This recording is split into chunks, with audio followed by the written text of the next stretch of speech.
In a distant galaxy, many alien species believe humans never eat meat. They see humans as peaceful plant eaters, thanks to careful diplomacy and cultural misunderstandings. But one human student at a galactic university unknowingly shatters this myth when he opens his lunchbox filled with real meat. This causes panic, confusion, and chaos among the alien students and professors. The story follows Lewis West, the human, as he navigates fear, curiosity, and cultural shock. It is a dramatic and emotional journey about identity, truth, and the fragile bonds that hold different species together in a diverse galaxy. The stakes rise as long-held beliefs break down and the future of human-alien relations hangs in the balance. The large lecture hall floated in space like a shimmering bubble. Inside, hundreds of alien students from many worlds sat quietly, listening to Professor Silvara. Her amphibian skin glowed softly under the blue lights, and her many tendrils moved as she spoke with passion. The hall was filled with excitement and curiosity. They were here to learn about humans, one of the newest species in galactic society. Professor Silvara explained the idea of humans as gentle plant eaters. She described their diets as simple, mostly salads and grains. According to her, humans had a peaceful nature, eating mostly plants and avoiding meat. Many species nodded, accepting this story. It was easy to believe, and it fit the peaceful image humans wanted to show. At the back of the room, Lewis West sat with earbuds in, barely paying attention. His lunchbox sat quietly at his side. He was thinking about mustard, wondering if he packed enough for his sandwich. The professor's words washed over him like water, but he was focused on his own small world. The galaxy had many strange rules, but his simple lunch was one thing he understood. Professor Silvara continued, explaining a human holiday where they supposedly ate only plant-based foods. She showed holograms of fields of quinoa and vast green farms. To most students, humans seemed like harmless herbivores who had mastered farming in peace. Suddenly, a quiet, crinkle noise echoed through the hall. All eyes turned toward Lewis. Slowly, he opened his lunchbox, revealing what he thought was a simple meal from home. Inside was a pinkish slab of dry-cured ham, shining under the bright lights. It had traveled 16 light-years from Earth, frozen and preserved with care. The room fell silent. 300 alien eyes widened in shock. The soft sound of the ham's plastic wrapping breaking was louder than a starship engine. The alien students' faces changed. Some froze, others gasped. The peaceful picture of humans shattered in one moment. An LSI student whispered, voice shaking like broken glass, "Is that meat?" Lewis looked up, finally aware of the attention. A piece of ham hung from his teeth as he chewed slowly. He swallowed, then smiled. "No, no," he said casually. "It's cured. Totally different. Want some?" The Tven student near the front fainted, hitting the floor with a dull thud. Two Vakians scrambled backward so fast they nearly floated off their chairs. Someone screamed in a high-pitched tone that cracked the water dispenser nearby. Professor Silvara's tendrils stiffened in panic. "That must be synthetic," she said quickly. "Our treaties say humans do not eat real animal flesh." Lewis shook his head and pulled out a boiled egg. "This is the real stuff," he said. "Mom sends it frozen every month. The fake stuff tastes like chemicals to me." He bit into the egg. The loud squelch echoed around the room. An alien voice cried out, "But you are happy eating that?" Lewis laughed and pulled out a jar of pickled okra. "At least that's a vegetable. Steve thinks cashew cheese is real cheese, but it's not." He looked around. "Hey, anyone got mustard?" The classroom exploded, not with anger, but with frantic research. Students pulled up treaty documents, dietary databases, and videos. Screens lit up with new facts. The peaceful plant-eater story was a lie. Humans were predators. They ate meat. They grilled animals on fire. They had holidays celebrating meat. One alien showed an image of a human food pyramid, and a large section was labeled meat. The room buzzed with horror and fascination. They have over 40 words for meat, a Vrakian said, showing pictures of barbecue contests where humans proudly posed with burnt animal carcasses. They eat organs. They make sausage. Lewis raised his hands, trying to calm everyone. Look, there's been a misunderstanding. Yes, we eat meat. We are omnivores. We cook it with fire. Sometimes we eat raw fish with rice on top. We even ferment foods until they smell bad and call it cheese. We like spicy food that hurts. It's weird, but it's how we eat. Several students flinched. Do you hunt? Asked a Vakian, voice trembling. Lewis thought. I went fishing once. Does that count? The room made a sound like hope deflating. With your bare hands? The Vakian pressed. No, with a rod, Lewis said. This is getting weird. I'm going to eat in my room. You all need to chill. As he stood, a brave Trelvan shouted from the back, wait. Is it true your ancestors chased prey until it dropped from exhaustion? Lewis paused in the doorway, grinning. Oh yeah. We were basically space orcs who learned to cook. He left the room, leaving behind stunned aliens reconsidering everything they thought they knew. By the time Lewis reached his dorm, the event was already labeled Nutritional Disclosure 001 in the university emergency system. His roommate, Klix, pressed himself against the wall. You eat meat? Klix whispered. Raw meat? It's not raw. It's cured with salt and thyme. Basically meat jerky with a master's degree, Lewis said, tossing his lunchbox on the desk. Why is everyone freaking out? What did you think humans ate? Greens? Salads? His comm unit buzzed with messages from the student wellness group, the interspecies council, and even his mom asking if he got the ham. Then the door chimed. Before Lewis could respond, Professor Silvara slid in with the dean and half the administration. Mr. West, Silvara said, tendrils trembling. We need to discuss today's incident. The ham thing? Lewis said, smiling. The flesh consumption revelation, the dean said, voice rough. You have shattered 40 years of carefully kept peace. Silvara's calm cracked. The gentle herbivore initiative is the cornerstone of human relations. What now? The administrators shared looks of universal frustration.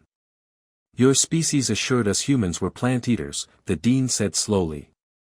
That's why you were fast-tracked for integration. We don't admit apex predators to dorms. Apex? Lewis blinked. We're not violent predators. We just eat meat sometimes. Many species do, the dean said. But you choose to eat meat despite plant options. That's recreational predation. Klix whispered from the corner, is it true you drink blood? Lewis laughed. No. Well, maybe black pudding exists, but that's British. The silence that followed felt heavy as a black hole. Lewis stood up. This is ridiculous. I'm going to the cafeteria.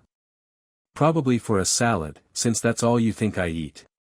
Maybe I'll put some chicken on it, just to watch the panic. Chicken. The dean's face grew paler. It's not extinct.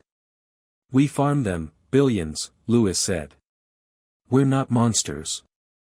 We're just hungry. He pushed past the administrators. Half the student body had gathered outside, staring. What are you all looking at? Lewis demanded. The human is distressed. Should we run? Lewis stormed to the cafeteria, the largest and loudest room on campus, now eerily silent. Normally, it buzzed with 40 languages and clashing utensils. Now, it felt like a library where the books might eat you. He grabbed a tray and approached the food stations. The server, a gelatinous Borean who usually jiggled with joy, recoiled. Salad, Lewis said firmly. Just salad. See? Peaceful herbivore. The server cautiously placed greens on his tray, grass clippings mixed with regret, and something that looked like tofu. Compressed plant protein, the server whispered. No animals harmed. Perfect. Load me up. Louis found an empty table and ate his sad food. Around him, conversation started again, with side eyes and one student recording for a documentary. Mind if I sit? Avakian asked nervously. I'm Zubi, in your literature class. Sure, Louis said. Zubi sat carefully. Sorry for my species' reaction. You eat ham, and we faint. We're dramatic. Louis smiled. Can I ask? What does meat taste like? She leaned in. Fascinating and horrifying. They ate quietly, and she said, your ambassadors lied. 90% vegan sent to represent you. Louis laughed. Sneaky bastards. They agreed, the peaceful plant-eater story was brilliant diplomacy. But now the galaxy knew the truth. The days after the lunchroom incident were unlike any Louis had ever known. Everywhere he went, whispers followed him like shadows. Predator, some called him quietly. Dangerous human. Others looked at him with wide eyes full of curiosity. Some simply stared, trying to understand how one person could change so much in a single moment. Louis felt a strange mix of pride and embarrassment. His simple lunch had broken a carefully built illusion. For decades, humans had been painted as peaceful herbivores to fit neatly into galactic society. Now, the truth was out. Humans ate meat, and enjoyed it. Classes became more difficult. Students moved their seats to avoid sitting near him. The cafeteria, once a place of noisy laughter and lively conversation, now felt like a stage for careful study. Louis was both spectacle and warning. Professor Silvara struggled to maintain her usual calm. She began teaching human dietary habits with a mixture of scientific curiosity and cultural caution. Humans are omnivores, she said in lectures, but they choose to mask this fact for diplomatic reasons. Her voice sometimes trembled when she spoke of the gentle herbivore initiative, now a fragile illusion shattered by one lunchbox. Louis's roommate, Clicks, remained both fascinated and terrified. His shifting, playful features often settled into worried expressions when Louis ate meat in their room. You really like that stuff, don't you? Clicks asked one night as Louis unwrapped a new slice of ham sent by his mother. Love it, Louis said. But it's not just about taste. It's about culture. About who we are. Clicks nodded slowly. I'm trying to understand, but it's hard. You're not like anyone else here. I'm not like you either, Louis said with a grin. One afternoon, Louis received an invitation. The university's Interspecies Relations Council wanted to meet. They needed answers. They wanted to understand how humans could be both peaceful diplomats and meat-eaters. The invitation came with a warning, the meeting would be public and heavily attended. Louis prepared carefully. He practiced answering questions, explaining human food culture without causing panic. He knew many species still feared the idea of a predator in their midst. The day of the meeting arrived. The council chamber was packed. Representatives from dozens of species filled the seats, their eyes fixed on Louis as he took the podium. Ladies and gentlemen, Louis began, his voice steady but warm, I am here to tell you the truth about humans. We are not perfect. We eat meat. We cook it, sometimes over fire, sometimes raw. We enjoy flavors that may seem strange or even disturbing to you. A murmur spread through the crowd. Some nodded, others frowned. But we are also peaceful. We have laws and morals. We work hard to avoid violence. Our choice to eat meat is not a choice for war or cruelty, but tradition and survival. A Vakian raised a hand. How can you be peaceful if you hunt and kill other beings? Louis paused. Most humans today don't hunt. We buy food from farmers or stores. Hunting is rare and often done responsibly, with respect for nature. We understand the balance of life. An Alasai voice spoke up. But your ancestors were hunters, persistent predators. Does that not make you dangerous? Lewis smiled sadly. Our past shapes us, but it does not define us. We have changed, evolved. Yes, we have teeth for eating meat, but we also have hearts for peace. The room was silent. Then, slowly, questions came, curious, cautious, sometimes fearful. Lewis answered each with honesty and patience. After hours of discussion, a new understanding began to form. The council agreed to update their records and treat humans as complex beings, not simple herbivores or terrifying predators. Back in his dorm, Lewis felt a weight lift. The truth was difficult, but it was better than lies. He and Zubi, his Vakian classmate, continued to explore human culture together. She brought strange alien foods, he shared Earth recipes. Their friendship grew, bridging worlds through food and stories. The university even created a new club, the Culinary Exchange. Its goal was to share food traditions across species, breaking down fear and misunderstanding. Lewis volunteered to lead. For him, food was more than survival, it was connection. The first meeting was chaotic and strange. Alien smells mixed with earth spices. Some students hesitated, others dove in with excitement. Lewis showed them how to make a simple pasta dish with eggs, cheese, and bacon. He explained the science behind the flavors and cooking techniques. Many tried the food with uncertain expressions. Some loved it, others took small bites, unsure if their bodies could handle it. Clicks, nervous as ever, was the first to eat a full serving. His face shifted through confusion, surprise, and then delight. "It's good," he said. "Really good." Laughter and chatter filled the room. Fear was replaced with curiosity. Professor Silvara even joined the group one day. Her eyes widened when she tasted human food, but she admitted it was delicious. She insisted on learning the recipes. Lewis felt hope. Maybe the universe could accept humans as they truly were, complex, messy, sometimes frightening, but always fascinating. The biggest misunderstanding had begun to heal, not with treaties or lectures, but with shared meals and honest conversations. The weeks after the Culinary Exchange Club started were full of surprises and challenges. Lewis became something of a celebrity, known as the predator who cooks. Some students were curious, others cautious. Many still whispered, unsure what to make of humans and their strange food.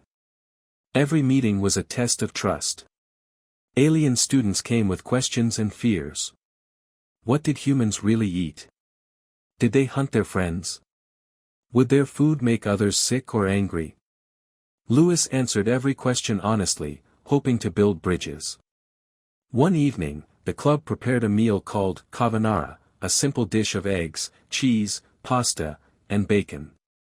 The smell of cooking bacon filled the room, mingling with the scent of fermented alien foods. Some students took small breaths, not sure if they liked it or not. Clicks, Lewis's roommate, was the first to try it. His shifting features froze for a moment as he chewed carefully. Then a smile spread across his face. "It's really good," he said softly. "I think I like predator food." Others followed. Some alien students hesitated but eventually tasted the food. Some even asked for seconds. The walls between species began to crack. Lewis noticed Professor Silvara watching quietly. She was no longer the fearful lecturer but a curious student, eager to learn. When she finally took a bite, her eyes widened in surprise. "It's delicious," she admitted. "I must learn this recipe." That moment felt like a small victory for Lewis. The university, once rigid and fearful, was opening to the truth about humans. But not all reactions were positive. Some species were deeply unsettled by the idea of humans as predators. They formed groups to monitor human behavior, fearing a return to violent hunting traditions. They called themselves the Predator Watch. Lewis found himself the subject of suspicion. Some students avoided him entirely. Others watched him closely, expecting him to snap or hunt at any moment. One day, the Predator Watch approached Lewis with a request. "We want to observe you for a week," their leader said. "To understand if you are truly dangerous." Lewis sighed. "Fine. But you'll see I'm just a normal student." The week was tense. Cameras followed Lewis everywhere. Every meal he ate, every word he spoke was recorded. The Predator Watch asked questions, trying to find signs of threat. Lewis answered patiently, even when the questions grew harsh. He showed them his study notes, his peaceful hobbies, and his cooking skills. Slowly, some members softened. Meanwhile, Zubi helped Lewis keep the peace. She spoke for him in meetings and explained human ways to others. Her friendship became a lifeline. Outside the university, news of the meat incident had spread. Other colonies debated what to do with humans. Some wanted to limit their rights. Others called for understanding. Lewis worried. Could the fragile peace survive? One night, he sat with Clicks on their small balcony, looking out at the stars. "Do you think I'm really a predator?" Lewis asked. Clicks shifted, looking thoughtful. "You're more than that. You're human. Sometimes messy, sometimes scary, but also kind." Lewis smiled. "Thanks, Clicks. I needed that." The next day, a crisis hit. An alien student fainted after eating human food, triggering panic. The university lockdown began. Meetings filled with angry voices demanded strict rules on what humans could eat. Lewis felt crushed. His efforts seemed to unravel. But then, Zubi stood up. "Fear comes from misunderstanding," she said firmly. "We need more sharing, more cooking, more talking." Her words sparked hope. Slowly, the university relaxed restrictions. The Culinary Exchange Club grew stronger, becoming a symbol of unity. Lewis realized that acceptance was not a single moment but a long journey. He returned to his room one night to find a package from Earth. Inside was a note from his mother and a small jar of spicy mustard. He laughed softly. "Thanks, Mom. You're crazy." Lewis looked out the window. The galaxy was vast and strange, full of fear and wonder. But maybe, just maybe, it was ready to understand humans, not as monsters, but as friends. The campus was buzzing with nervous energy as the university prepared for the upcoming Interspecies Festival. This event was meant to celebrate diversity, culture, and unity among the many species studying together. For Lewis, it was a chance to show the galaxy what humans were truly about, not just their strange food, but their stories and spirit. Lewis spent days preparing a special presentation. He planned to cook a traditional human meal and tell stories of Earth's culture. With Zubi's help, he created displays showing the variety of human foods, traditions, and the reasons behind their strange tastes. When the festival day arrived, the campus courtyard was filled with colorful banners and tables from dozens of species. The air smelled of spices, sweet fruits, and something smoky, bacon, Lewis hoped. As Lewis set up his booth, he noticed many students hesitating near him. Some stared, still unsure of humans and their predator nature. Others whispered to each other, curiosity battling fear. Professor Silvara approached, her face serious but kind. "This is a big step," she said. "Be patient." Lewis nodded. "I know. But it's worth it." The festival opened with speeches and music from various species. Then, it was Lewis's turn. He stepped onto the stage, carrying a large plate of food. "Hello, everyone," he began. "I want to share a piece of my home with you. Humans are not just salad eaters or predators. We are a mix of everything, sometimes confusing, sometimes wonderful." He told stories of family dinners, cooking with his mother, and the flavors that made him feel at home. As he spoke, he served food to the crowd, small bites of pasta, eggs, cheese, and bacon. Slowly, the crowd relaxed. They tasted the food, smiled, and asked questions. Children from different species tried to mimic the strange names of human dishes. A young Elasai girl whispered, "This is good. Different, but good." Zubi stood nearby, watching with a proud smile. "You're changing minds, Louis." But the festival was not without problems. A group of aliens opposed to human, predatory culture, protested loudly. They carried signs warning of dangers and called for bans on human foods. Tensions rose. Voices grew louder. The crowd split between supporters and opponents. Louis felt the weight of centuries of fear and misunderstanding pressing down. He stepped forward. "I understand your fears," he said calmly. "But fear should not stop us from learning and growing. Humans can be many things. Yes, we eat meat, but we also care, create, and build peace." His words seemed to calm some. The crowd quieted, and slowly the festival continued. Later that night, Louis and Zubi sat beneath the stars, exhausted but hopeful. "Do you think we made a difference?" Louis asked. "I do," Zubi said. "But the galaxy is big, and change takes time." They talked long into the night about culture, fear, and the power of truth. In the days after the festival, the university announced new programs to better understand human culture and dietary habits. The Culinary Exchange Club grew, becoming a bridge between species. Louis felt a deep sense of accomplishment. The road was still hard, but each step forward was a victory. One afternoon, as he cooked bacon for the club, a group of students approached, smiling and asking for recipes. Louis grinned. "Welcome to the human side." The universe was learning that humans were more than peaceful herbivores or terrifying predators. They were a mix of contradictions, messy, passionate, and, above all, real.